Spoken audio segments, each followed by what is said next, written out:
Bonjour, moi je suis Fabio Bargiacchi, le fondateur et directeur exécutif du Centre européen d'appui électoral. C'est une fondation sans but lucratif que j'ai eu l'honneur d'établir en 2010 avec le fait Abbé Apollinaire Moulougou Malou, qui était aussi le chef de la commission électorale indépendante ici à République démocratique du Congo et aussi le président du forum des commissions électorales de l'Afrique australe. On est extrêmement content donc d'être ici à Kinshasa, une fois de plus, pour contribuer à cette 9e forum sur la justice transitionnelle qui est organisé par la Commission de l'Union africaine avec un nombre important de partenaires justement sous l'égide du gouvernement de la République démocratique du Congo qui a pris à cœur cette question très importante aussi pour les pays dans le contexte justement des réparations aux victimes. On est extrêmement orgueilleux aussi parce que le gouvernement italien et l'Union européenne ils sont des contributeurs très importants à ce type de projet. Dans notre contexte, c'est vraiment l'Italie qui nous appuie pour mettre en œuvre des activités, surtout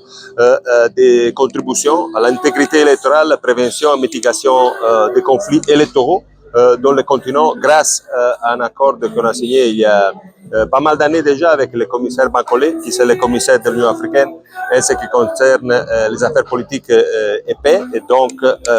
aussi en charge de tout ce qui est la réconciliation. Et donc, dans ce contexte, on fait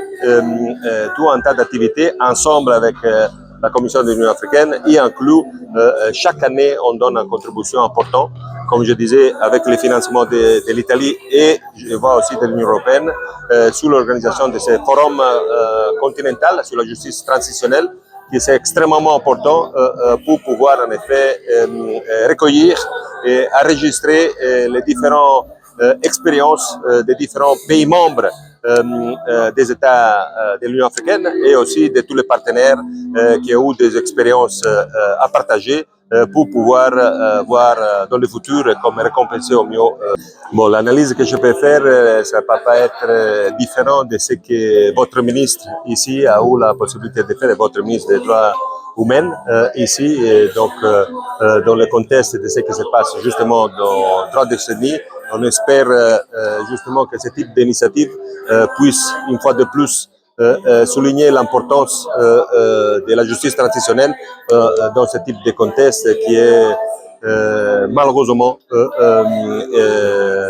en effet néfaste de ce qui est la géostratégique ici dans la région et malheureusement avec les conflits qui n'est pas encore justement terminé entre votre pays et le Rwanda.